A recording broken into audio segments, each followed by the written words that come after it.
रावण भी सनातनी था। रावण भगवान सदाशिव की भक्ति भी करता था। रावण ज्ञानी भी था और रावण में ऐसी शक्ति, क्षमता, ऐसा सामर्थ्य भी था कि देवी देवताओं को भी अपने अधीन रखता था। लेकिन रावण का एक अवगुण, अहंकार, जिसके कारण वो समाप्त हुआ। ऐसे ही आज के बहुत सारे ऐसे विशेष लोग हैं जो आप देखते हैं कि वो अच्छा कार्य कर रहे हैं, सनातन के लिए कार्य कर रहे हैं, लेकिन हर कार्य के पीछे आदमी के भाव और विचार, उसका ज्ञान, उसकी शक्ति, उसकी अपनी क्षमता बहुत ज्यादा मायने रखती है। और सनातन के लिए सबसे ज्यादा जरूरी है कि आप सनातन धर्म को सही अर्थों में कितना समझते हैं और उस सही अर्थ को समाज को कितना समझा पाते हैं। सनातन का कहीं अर्थ ये नहीं निकला है कि भूत प्रेत न्यून की धारणा। सनातन का अर्थ है भगवत्ता के बारे में, भक्ति के बारे में आप लोगों को बताइए और अध्यात्म के माध्यम से भगवान से जोड़ते हुए लोगों को जीवन में सुख, शांति, समृद्धि भरिए। पर आज सनातन का मूल जो है वो खोता जा रहा है और कारण हमारे साधु संत हो गए हैं, जिनके जीवन का मेन जो मुद्दा हो चुका है वो धन हो गया है, ना कि धर्म। और सनातन के नाम पे आपको वर्गलाया भी जाता है। हम सनातनी हैं इसलिए हमारे पास कुछ ऐसे फोन भी आए कि बागेश्वर धाम जो कहते हैं वो सब सच नहीं है, उसमें बहुत सारी ऐसी चीजें हैं जो हम लोग को एक्सेप्ट नहीं होती है। लेकिन अब क्या करें, सपोर्ट तो करना पड़ेगा क्योंकि सनातनी है। अरे सनातन के नाम पे सपोर्ट करेंगे? नहीं करेंगे। ऐसा अगर होता तो रावण को उस समय बहुत सारे लोगों ने सपोर्ट किया होता। एक तरफ भगवान राम खड़े थे और एक तरफ रावण भी खड़े थे। लेकिन भगवान राम में जो विशेषता थी, भगवान राम में जो भगवत्ता थी, भगवान राम में जो दिव्य सद्गुण था, उसके कारण हम उनकी पूजा करते हैं। और रावण पंडित तो था, ज्ञानी तो था, ध्यानी भी था, लेकिन फिर भी उसका तिरस्कार हुआ समाज में, जबकि सनातनी था। क्यों? क्योंकि कुछ ऐसे अवगुण भी थे। तो धर्म के नाम पे, जाति के नाम पे आप लोगों को गुमराह मत करिए। कोई भी व्यक्ति अगर ऐसा करता है तो वो समाज के लिए ठीक कार्य नहीं कर रहा है। और आज ऐसा ही हो रहा है। ज्ञान है नहीं, महात्मा बन जाते हैं, ज्ञान है नहीं, साधु संत बन जाते हैं और बस व्यासपीठ लगा करके बैठ गए, बोलना शुरू कर दिए। सनातन को किस दिशा की ओर ले जा रहे हैं ऐसे लोग? विचार करने योग्य बातें हैं और आप भी विचार करिए। नहीं विचार करेंगे तो ऐसे रोज लोग आएंगे और आपको गुमराह कर जाएंगे। आपको भी ईश्वर ने बुद्धि दिया है, आपको भी ईश्वर ने विवेक दिया है, उसका उपयोग भी करिए और उपयोग करते हुए अपने जीवन को संचालित करिए। ईश्वर आपके अंदर में बैठा हुआ है, आपके अंतर में विराजमान है वो, और सदगुरु के रूप में वो जागृत भी होता है। गुरु बनाइए, गुरु के पास जाइए, ज्ञान चक्षु जागृत कीजिए। पर सिर्फ किसी के कहने मात्र से ही आप हर बातों को स्वीकार मत कर लीजिए। आप भी सोचिए, समझिए, अपनी शक्ति क्षमता का उपयोग करिए और उसके बाद आपके भी हृदय में आपको बातें समझ में आती है, आपके मस्तिष्क आपको कहता है, सपोर्ट करता है तो ठीक है। लेकिन बिना सोचे समझे अगर कुछ भी कार्य आप अपने लिए करेंगे तो ये ठीक नहीं है, ना आपके लिए और ना ही इस समाज के लिए। आप देख रहे हैं इस समय क्या चल रहा है।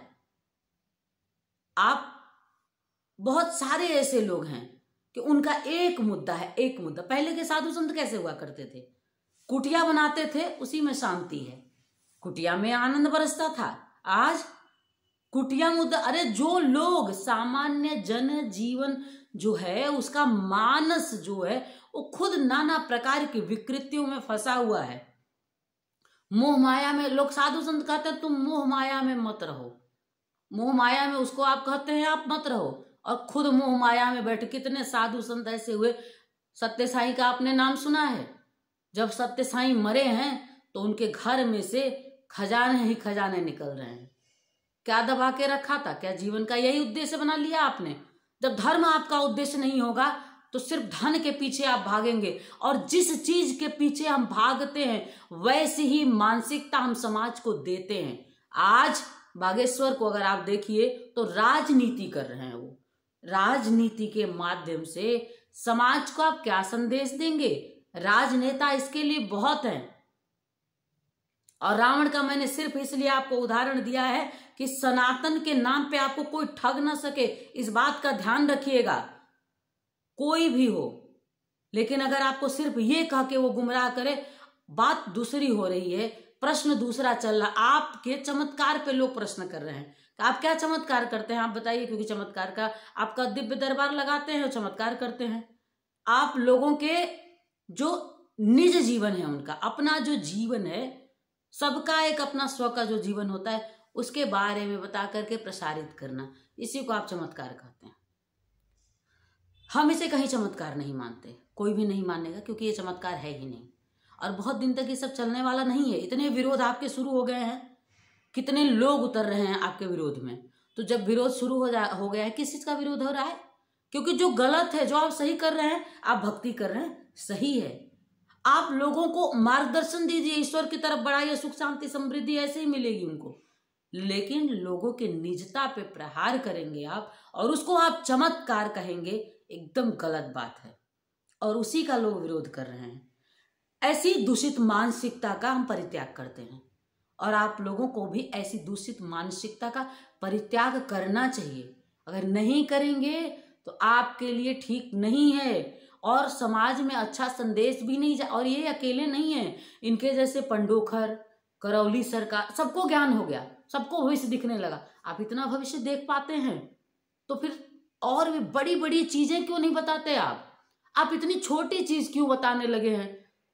किसी के कैरेक्टर के बारे में बताना, किसी के भी चरित्र के बारे में बता देना, किसी के घर के लोगों का नाम बता देना, अति सामान्य सी ही बात क्यों जान पाते हैं आप?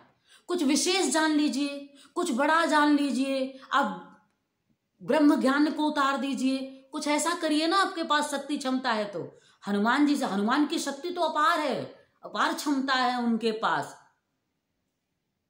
तो क्यों नहीं आप उनसे और कुछ अर्जित करते हैं? ज्ञान ध्यान की बातें क्यों नहीं अर्जित करते हैं? आप जो दरबार लगाते हैं उसमें भी आपका जो प्रवचन होता है, आप स्वयं भी अगर सुने तो कहीं ज्ञान जैसी चीज नहीं होती है। और जब आप फंसते हैं तो आप ये कहते हैं मैं तो मूर्ख हूं, मैं तो अज्ञानी हूं। ये कहने की क्या आवश्यकता है? ऐसे ही समाज को समझ में आता है। एक माता थी, बहुत अच्छा इनसे इन्होंने प्रश्न किया था ब्रह्म के, जीव के और माया के बारे में, लेकिन धीरेन्द्र कृष्ण शास्त्री जी ने उस पर जो जवाब दिया वो ऐसा जवाब था कि ऐसा लग रहा था कि प्रश्न पूछने वाला ज्यादा ज्ञानी था और बताने वाला महामूर्ख। आज ऐसी ही कुछ समाज की स्थिति हो गई है, और दुखद है। ऐसा ही चलता रहा तो हम स्वयं ही अपने हाथों सनातन को समाप्त कर देंगे।